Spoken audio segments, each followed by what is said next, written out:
14 अगस्त की तैयारियां शुरू हैं। ये अमीपुर बाज़ार है जिसमें स्टॉल लगे हुए हैं और तरह तरह के स्टॉल लगे हुए हैं जो कि झंडे, बैजेज़ और बहुत सारी मसनूआत हैं जो डेकोरेट करती है घरों को। यहाँ पर हम आपको स्टॉल भी दिखाएंगे और लोगों से बातें भी करेंगे। जी वालेकुम सलाम। क्या नाम है? मोहम्मद नदीम वैसे मेरा नाम है। नदीम साहब, क्या मैसेज देंगे 14 अगस्त के हवाले से नौजवान नस्ल को? जी मैं यही मैसेज देना चाहता हूँ कि हमारे बड़ों ने और हमारे उलमा मशाइख और बुज़ुर्गों ने हमें जो जिस तरह पाकिस्तान लेके दिया है, ये हम नई नस्ल को बताना होगा कि पाकिस्तान कैसे किन मुश्किलात से हमें मिला है। ये बाजे बजाने, झंडे लगा लेने या झंडियाँ लगा के हम आज़ादी का जो मकसद है उसको मेरा ख्याल है कि फ़ौत कर रहे हैं। कि जो होना चाहिए कि असल इस्लाह करनी चाहिए हमारी कौम को कि पाकिस्तान कैसे हमें मिला है, ये सारे मामलात हमारी इस कौम को बावर करवाने होंगे। वन व्हीलिंग जैसे जो ख़तरनाक काम है उनके बारे में आप क्या कहें? यही कहूँगा कि वन व्हीलिंग एक ख़तरनाक खेल है। माँ और बाप जो हमारे बच्चों को पालते हैं, कैसे परवरिश करके उनको परवान चढ़ाते हैं, और हमारी ये न्यू जनरेशन जो वन व्हीलिंग के चक्रों में या सलेंसर की बांसुरी निकाल के, आज़ादी का ये कोई मकसद नहीं है। अपनी जान से भी खेलते हैं, लोगों की कीमती जानों का ज़िया है ये। बहुत शुक्रिया जी भाई। क्या पैगाम देना चाहेंगे नौजवान नस्ल को 14 अगस्त के हवाला से कि वन व्हीलिंग से ग्रेज करें और घर को सजाएं, अपने आप को सजाएं, क्या पैगाम देंगे? बिल्कुल, पैगाम यही है कि जश्न आज़ादी जोशो खरोश से मनाएं। ही हमारी 75वीं आज़ादी की सालगिरह है, ये हमें फुल जोश से मनानी चाहिए। अस्सलाम वालेकुम। वालेकुम अस्सलाम। कैसे हैं आप? ठीक हूँ। खरीदा है? वो चीज़ें खरीदी हैं। झंडे खरीदे हैं? जी। आपने क्या खरीदा है?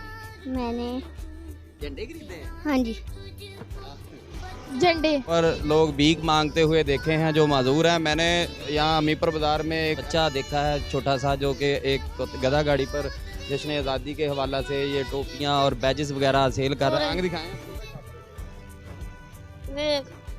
जनाब, ये शर्म करनी चाहिए उन गदागरों को जो हट्टे कट्टे और इशारों पर भीख मांग रहे हैं। इस बच्चे की तरफ देखें, इसके मजूर है ये, लेकिन फिर भी ये रिज़्क़े हलाल कमाने के लिए अपनी गधा रेडी पर टोपियाँ, बैजेस वगैरह लेकर आया है। क्या नाम है भाई? मेरा नाम हुसनैन है। हुसनैन भाई, क्या पैगाम देंगे 14 अगस्त के हवाले से?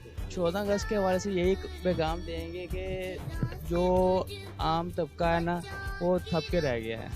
कुछ महंगाई की वजह से, कुछ परेशानी की वजह से, कुछ हालात ऐसे हैं।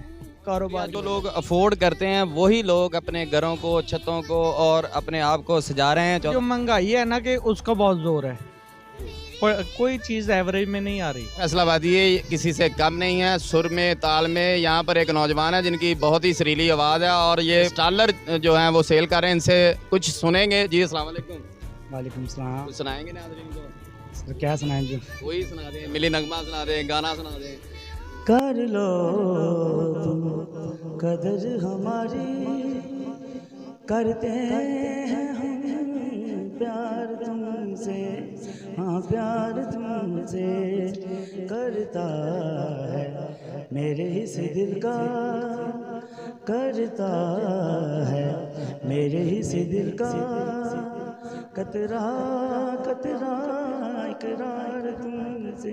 क्या हाल है? ठीक है? ठीक ठाक खैरियत। क्या पैगाम देंगे? हम ये पैगाम देंगे कि सब लोग निकले इंशाल्लाह और 14 अगस्त मनाए मज़े के साथ, और ये मुल्क का जो बहरान है ये ख़त्म हो जाए। जी भाई, झंडे बेच रहे हैं? जी झंडे बेचे, स्टॉल लगाए। माशाल्लाह जी। और कैसी सेल है? माशाल्लाह ठीक है, काम बहुत अच्छा है। पास सबसे महंगा झंडा कितने का है? सबसे महंगा झंडा 3200 का। अदनान सफदर साहब, ये बताएं कि 14 अगस्त के हवाला से नौजवान नस्ल को क्या पैगाम देना चाहिए? नौजवान को नस्ल को यही पैगाम देना चाहिए, ये हमारी आज़ादी का दिन है, इसको खूब जोश और जज्बे के साथ मनाना चाहिए। हमारे बुजुर्गों ने इस पाकिस्तान के लिए कुर्बानियाँ दी हैं। ये झंडे झंडियाँ लगाएं और अपने घरों को सजाएं, लेकिन वन व्हीलिंग जैसे जो ख़तरनाक काम है उनसे ग्रेज करें। सुन्नी तहरीक के डिवीज़नल सदर हमारे साथ मौजूद हैं, उनसे बात करेंगे 14 अगस्त के हवाले से। बिस्मिल्लाहिर्रहमानिर्रहीम। पाकिस्तान सुन्नी तहरीक के ज़ेर एहतमाम अल्हम्दुलिल्लाह यौम आज़ादी जो है अशरा मनाया जा रहा है, और इसके तहत शहर भर में जलसे, रैलियाँ, जुलूस निकाले जा रहे हैं। हम कौम को यही पैगाम देना चाहते हैं कि जिस तरह 1947 से पहले पाकिस्तान को एक कौम की ज़रूरत थी, कौम ने किरदार अदा किया, कुर्बानियाँ दी। आज हमें भी वतन अज़ीज़ की सलामती और इस्तेहकाम के लिए उसी जज्बे के साथ, उसी अहद के साथ और उसी अज़म के साथ पाकिस्तान के लिए किरदार अदा करना होगा। पाकिस्तान की मोहब्बत, वतन की मोहब्बत हमारे ईमान का हिस्सा है और इंशाल्लाह हम इसके लिए किसी किस्म की कुर्बानी देने से दरेग नहीं करेंगे। यहाँ पर फैसलाबाद में घंटाघर है जिसकी तैयारियां ज़ोरों शोर से जारी है। मेरा कैमरामैन आपको दिखाएगा कि 14 अगस्त के हवाला से घंटाघर को सजाया जा रहा है। इसकी लाइटिंग का सिलसिला शुरू कर दिया गया है और इंशाल्लाह हम आपको 14 अगस्त की तमाम तर जो फैसलाबाद की कवरेज है अपने चैनल पर दिखाएंगे। हमारे साथ रहिएगा।